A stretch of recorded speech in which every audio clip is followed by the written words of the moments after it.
ভিডিওর শুরুতেই সবাইকে ওয়ার্নিং দিচ্ছি, যারা এই ভিডিওটা বাচ্চাদেরকে পাশে নিয়ে বা পরিবারের সঙ্গে বসে দেখছো তারা এই ভিডিওটা এখনই বন্ধ করে দাও। কারণ গতকালকে কুণাল ঘোষ যে সারাটা দিন যে নাটকটা দেখালো, সেই নাটকের কারণে জনগণ কুণাল ঘোষের ব্যাপারে কি কি লিখেছে আজকে শুধু সেগুলোই দেখাবো। এক মহাশয় লিখেছে, এখন থেকে কুণালের অন্য ব্যবস্থার কথা ভাবতে হবে, টিএমসিতে থাকলে ওর বাস অনিবার্য। না মানে তোমরা এখনো কেউ ভাবছো যে কুণালের বাস এখন পর্যন্তও হয়নি? এরপরে অন্য একজন লিখেছে, কুণাল ঘোষ নয়, কুণাল ঘোষ দালালি ছেড়ে দিলে খাবে কি করে? দালালি করেই তো চলতে হবে, তাছাড়া উপায় নেই। নিশ্চয়ই আমরা সামান্য সৈনিক, আমাদের কাজ দলের নেতৃত্ব ঠিক করুন বা ভুল করুন সেগুলোকে বাজারে ঠিক বলে মার্কেটিং করা। তাছাড়াও কুণাল ঘোষ তার টুইটারের বায়োতে তিনি নিজেকে জার্নালিস্ট এবং সোশ্যাল অ্যাক্টিভিস্ট বলে দাবি করেছেন, মানে সোশ্যাল মানে আর কি সমাজসেবী বলে দাবি করেছেন। তার জন্য একজন কমেন্ট করেছে যে কুণাল ঘোষ যদি সমাজসেবী হয় তাহলে আমি ভ্লাদিমির পুতিন। এবার ওই কুণাল ঘোষের মুখের ভাষা নিয়ে একজন আবার লিখেছে যে জার্নালিস্ট সমাজকর্মীদের মুখের ভাষা যে এত খারাপ হয় জানতাম না তো, আমারও খুব ইচ্ছে হয় সমাজসেবা করার, আর বোধহয় পারবো না, কারণ আমার মুখের ভাষা খুব ভালো, গরিব মানুষের ছেলে তো। আশা করি এই সমস্ত কমেন্টের ব্যাখ্যা দিয়ে আপনাদের বোঝানোর কোনো প্রয়োজন নাই, কারণ আপনারা যথেষ্ট বুদ্ধিমান। তবে আপনাদের আর একটা ঘটনা মনে আছে, সেই কচুবনে তো এই কচুবনকে নিয়ে আবার একজন কমেন্টে লিখেছে, জয়প্রকাশ কুণালের পরিবর্তে মুখপাত্র হলে আমাদের গালি দেওয়ার ভালো জায়গা হবে।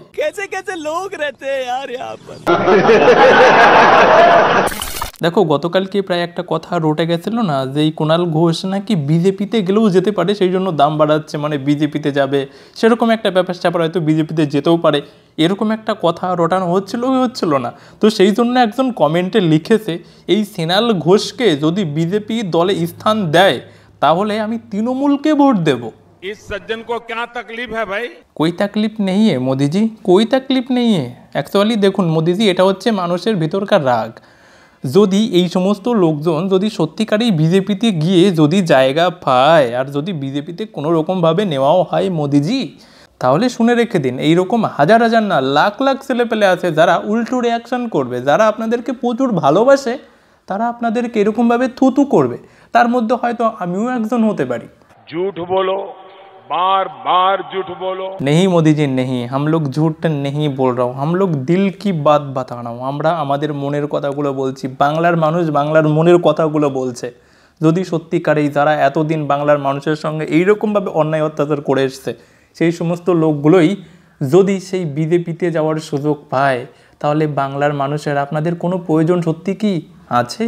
जनता को आप मूर्ख समझना बंद कर दीजिए। ये क्या बात कर रहे हैं मोदी जी, हम कब जनता को मूर्ख समझने लग गए? जनता को तो मूर्ख, असली मूर्ख जनता को तो पॉलिटिकल पार्टी का लोग समझता है। ठीक है, कोई बात नहीं है, फिर भी आप लोग एक काम कीजिए, इस कुणाल घोष को एक बार आप लोगों का दल में लेके दिखाइए, फिर आपको पता चलेगा बंगाल का लोग आखिर है कैसा। आप ही है सब कुछ मेरी जिंदगी में। अब आए ना लाइन पे। আর এই বিষয় নিয়েই আরেকজন লিখেছে, ওকে অন্য কোনো দল নেবেই না, বিজেপি যদি কোনো রকম নেওয়ার চেষ্টাও করে আমাদের মতো অনেকেই বাংলার বিজেপিকে কোনো রকম ক্ষমা করবে না, আর ক্ষমা করা উচিতও না। সঠিক বলেছেন। আর একজন লিখেছে, কুণাল ঘোষকে খেলাচ্ছে অভিষেক, টিকিট না পাওয়ায় ইস্তফা দিয়েছেন, ভাবটা এমন আরেকবার সাদিলেই খাইব। এবার একজন লিখেছে, মানুষের সহ্যর একটা সীমা থাকে, বাচ্চা থেকে বয়স্ক প্রত্যেকটা লোক চোর ছাড়া কথা বলে না। बात तो सही है। কুণাল এত খিস্তি খাচ্ছে, ওর ওটা ছাড়া কিছু করার নেই।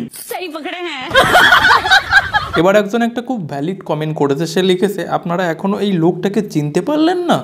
আজ মোদি আরামবাগে আসায় পুরো মিডিয়া ফুটেজ খেয়ে নিচ্ছে একাই, এইসব থেকে দৃষ্টি ঘোরাতে এটা জাস্ট একটা অভিনয়, আর কিছু নয়। এটা ঠিক, এটা অনেকটা ঠিক। সেই জন্য আমি গতকালকে এর উপরে কোনো ভিডিও বানাইনি। এবার যে কমেন্টটা রয়েছে সেটা একটু মনোযোগ দিয়ে শুনবেন, তবে একটু সাবধানে শুনবেন। লিখেছে, কুণালের অন্ডকোষের ঘাটা মনে হচ্ছে সারা শরীরে ছড়িয়ে পড়েছে। আবার একজন লিখেছে উনি তৃণমূল ছাড়লে নতুন নতুন গালি কোথায় পাবো। না মানে তোমরা কি চাইছো যে কুণাল ঘোষ তৃণমূলেই থাকুক আর তোমরা নতুন নতুন গালি উৎপন্ন করে কুণাল ঘোষকে সেটা ফিরিতে দাও। আবার কেউ আদরের সঙ্গে লিখেছে যে হয়তো গালি খেতে খেতে বদ হজম হয়ে গেছে। কেউ আবার কুণাল ঘোষকে অনুরোধ জানিয়ে লিখেছে, কুণাল বাবু ভাই, কুণাল বাবু ভাই আপনি এই সার্কাস দলেই থাকুন, না হলে আমরা ভালো ভালো কথা বলবো কাকে, প্লিজ।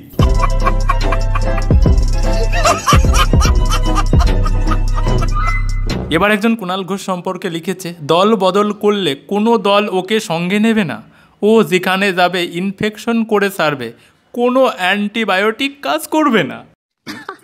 সহি পকড়ে হ্যাঁ। আর এই যে দেখুন কুণাল ঘোষ এই যে এত পরিমাণে নাটক দেখাচ্ছে, কেন দেখাচ্ছে সবাই বলছে যে এমপির টিকিট পাওয়ার জন্য নাকি এত নাটক দেখাচ্ছে। তো সেই কারণে একজন কমেন্টে লিখেছে, ওকে সোনাগাছি থেকে দাঁড় করানো হোক, অনেক পিটে খেতে পারবে। আর কুণাল ঘোষ যে এত পরিমাণে নাটক করছে, নাটক করে গিয়ে তিনি তার দুটো পদ থেকে ইস্তফা দিয়ে দিয়েছে, সেই কারণে একজন লিখেছে পৃথিবী থেকে ইস্তফা দিলে বেশি খুশি হব। বিশ্বাস করুন আমি আমার পুরো জীবনে এমন কোনো রাজনৈতিক নেতাকে দেখিনি যে এই রকম যোগ্যতা অর্জন করে ফেলেছে জনগণের কাছে। মানে জনগণ একবার ভাবুন যে কতটা অতিষ্ঠ হলে বা একটা জনগণের কাছে একটা মানুষ কতটা খারাপ হলে মানুষগুলো এইরকম কথা ওনাকে নিয়ে বলতে পারে, একবার জাস্ট শুধু ইম্যাজিন করুন। এবার একজন লিখেছে, যাক সময় থাকতে পিঠ বাঁচানোর একটা বুদ্ধিমানের কাজ, ওনার জীবিত আত্মার শান্তি কামনা করি।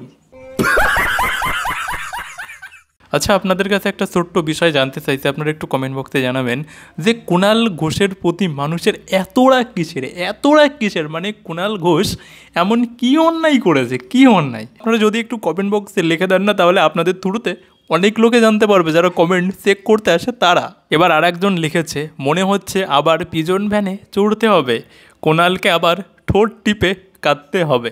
আর এটার মিনিং যারা ঠিকঠাকভাবে বুঝে উঠতে পারেননি তাদেরকে একটা ছোট্ট ভিডিও দেখাচ্ছি, ভিডিওটা দেখলেই সব কিছু বুঝে যাবেন। আমি কাল বিধাননগরে যাওয়ার আগে আমি প্রধানমন্ত্রীকে চিঠি লিখে যাব, সিবিআইকে দেয়া হোক, যারা সমস্ত রকম সুযোগ সুবিধা নিয়েছেন সারদা থেকে সারা বাংলা জুড়ে, তারা আজকে ঈশ্বর জ্ঞানে পূজিত হচ্ছেন।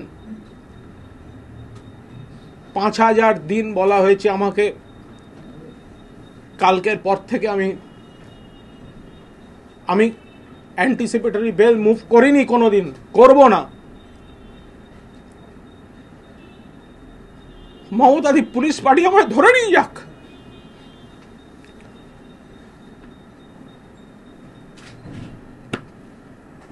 আশা করি ওই কমেন্টার ব্যাপারে আর আপনাদের কোনো প্রশ্ন নাই, সবাই সব কিছু বুঝে গেছেন।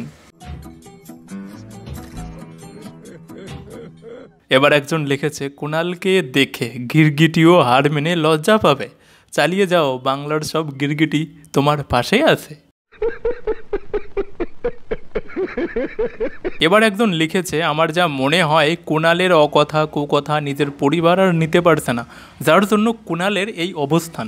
দেখো কুণালের পরিবার নিয়ে কেউ কোনো কথাবার্তা বলো না, শুধু কুণালের না, কারোরই কোনো পরিবার নিয়ে কথাবার্তা বলা ঠিক না, কেউ বলো না। আর এই যে পরিবার নিয়ে টেনে টুনে কথা বলার অভ্যাস একমাত্র কুণালেরই আছে, সেটা কুণালেরই থাকতে দাও, শুধু শুধু ওই জিনিসটা তোমরা ইউজ করো না, ঠিক আছে সামারিয়া। এবার আর একজন কুণাল ঘোষকে রিকোয়েস্ট করেছে, মানে অনুরোধ করেছে, সেরকমই একটা কমেন্টে লিখেছে, কুণাল দা আপনাকে আমরা পূর্বের স্বমহিমায় দেখতে চাই। কেন? ওই যে কুণাল ঘোষ আর কি তৃণমূলের যে দুটো পদ ছেড়ে দিয়েছে, তাহলে বুঝতে পারছো মানে কি বলতে চাইছে। তা উনি লিখেছে, কুণাল দা আপনাকে আমরা পূর্বের স্বমহিমায় দেখতে চাই, আপনারা 4 হলেন বাংলার তৃণমূল কংগ্রেসের বিশেষ স্তম্ভ।